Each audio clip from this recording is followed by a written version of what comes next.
Supreme court દ્વારા રખડતા કૂતરા અંગેના આદેશ બાદ દેશભરમાં એ મુદ્દે ચર્ચાઓ શરૂ થઈ છે. પશુ પ્રેમીઓ જીવન અને અધિકારની વાતો કરી રહ્યા છે, તો બીજી બાજુ કેટલાક લોકો ડોગ બાઇટ્સથી રેબીઝ અને કૂતરા દ્વારા થતી ગંદકીના કારણે ચિંતિત છે. સુરત શહેરમાં એક ફેશન ડિઝાઇનરને સ્ટ્રીટ ડોગ્સને ખખડાવવા બદલ સોસાયટીમાં જ રહેતા લોકો દ્વારા માર મારવામાં આવ્યો છે. આ ઘટના સુરતના પીપલોદ વિસ્તારની પ્રગતિનગર સોસાયટીમાં બની છે. ભોગ બનનારનું નામ દામિની દાસ છે, જે વ્યવસાય ફેશન ડિઝાઇનર છે. દામિની દાસ છેલ્લા કેટલાક વર્ષોથી પ્રગતિનગર સોસાયટીમાં ભાડાના મકાનમાં માતા સાથે રહે છે અને આઝાદનગર રોડ ભટાર ખાતે આવેલી એક કંપનીમાં ફેશન ડિઝાઇનર તરીકે કામ કરે છે. દામિની દાસ છેલ્લા ઘણા સમયથી રાત્રે આશરે 12 વાગ્યા પછી સોસાયટીની બહાર રખડતા કૂતરાઓને ખાવાનું ખવડાવે છે.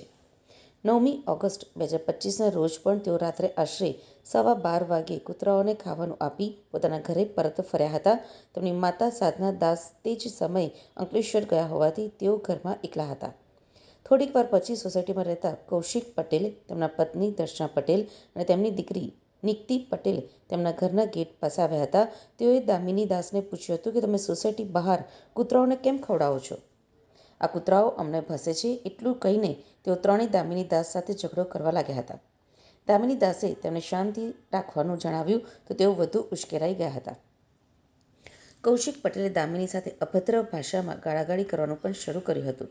દામિની દાસે તેમને ગાળો બોલવાની ના પાડતા કૌશિક પટેલની દીકરી નિકિતિ પટેલ અને તેમની પત્ની દર્શના બંનેએ દામિની દાસને ચપ્પલ અને હાથ વડે છૂટા હાથે માર મારવાનું શરૂ કર્યું હતું.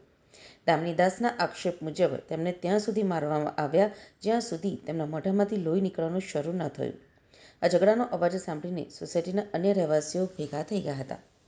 ડીસીપી વિજયસિંહ ગુર્જરે જણાવ્યું હતું કે ઉમરા પોલીસ સ્ટેશન વિસ્તારમાં પીપલોદમાં પ્રગતિનગર બિલ્ડિંગ છે, ત્યાં શ્વાનને ખવડાવવાને લઈને બોલાચાલી બાદ મારામારી થઈ હતી, જેમાં ફરિયાદી દામિની દાસ કીર્તન દાસ તેમણે ફરિયાદ કરી કે ગત 9મી તારીખે રાત્રે તે શ્વાનને ખવડાવી રહી હતી. તે દરમિયાન સોસાયટીમાં રહેતા 3 લોકોએ તેઓની સાથે મારપીટ કરી હતી. શ્વાનને ખવડાવવાથી તેઓ ત્યાં રહે છે અને ઘણી વખત એગ્રેસિવ થઈને તેમના ઉપર એટેક કરે છે. આ વાતને લઈને તેઓ વચ્ચે બોલાચાલી થઈ હતી. તે બાદ મારામારી પણ થઈ હતી. મારામારી અંગે પોલીસ મથકે ફરિયાદ આવ્યા બાદ ગુનો નોંધવામાં આવ્યો છે અને ત્રણેય આરોપીઓને ડિટેઇન કરવામાં આવ્યા છે અને આગળની કાર્યવાહી હાથ ધરવામાં આવી રહી છે. અમે આજુબાજુના સીસીટીવી કેમેરા પણ તપાસી રહ્યા છીએ. શ્વાનના બિહેવિયર અને શ્વાનને ખવડાવવાથી કોઈ પ્રોબ્લેમ થયો છે કે નહીં, કે પછી અન્ય કોઈ કારણસર ઝઘડો થયો હતો, તે બાબતે પણ તપાસ કરવામાં આવી રહી છે. मेरा नाम दामिनी दास है। मैं फैशन डिज़ाइनर हूँ, मैं डॉग फीडर हूँ। मैं 11 कुत्तों को लास्ट 4 से 5 साल से खाना खिला रही हूँ प्रगति नगर में, वो भी रोड के बाहर खिला रही हूँ। तो कुछ लोगों, जिसमें से जी बिल्डिंग की 2 महिला और 1 पुरुष आके मेरे को घर पे लॉक करके कंटिन्यू रात को मारना स्टार्ट किया, वो भी 12:30 बजे, और इतना बुरी तरह से मारा है कि मुझे इतने बैक में, सर पे, गर्दन पे सब जगह चोट आई थी, जिसका मैंने मेडिकल सिविल हॉस्पिटल में करवाया हुआ है।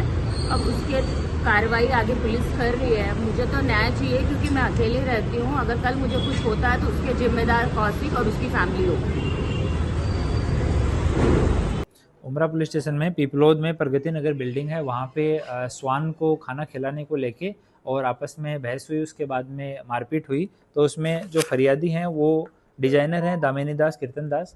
उन्होंने फरियाद की कि 9 तारीख को शाम को वो स्वान को खाना खिला रही थी। उस टाइम पे सोसाइटी में रहने वाले 3 लोगों ने आके उनके साथ में मारपीट की, इस बात को लेके कि स्वान को खाना खिलाने से ये स्वान यहाँ इकट्ठे रहते हैं और कई बार बच्चों पे एग्रेसिव होकर उन पे अटैक कर देते हैं।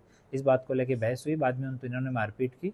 मारपीट की फरियाद पुलिस स्टेशन में आने के बाद में उमरा पुलिस स्टेशन में बीएनएस की कलम 115(2), 351(3), 352, 296 और 54 के तहत गुना दाखिल किया गया है। तीनों आरोपियों को डिटेन किया गया है और आगे की कार्यवाही चालू है। हम आसपास के सीसीटीवी कैमरा भी देख रहे हैं, ताकि स्वान का बिहेवियर और वहाँ पे कब कब खाना खिलाते हैं, उसकी वजह से कोई प्रॉब्लम हुई है कि नहीं है, या किसी और रीजन से झगड़ा हुआ है, वो सब भी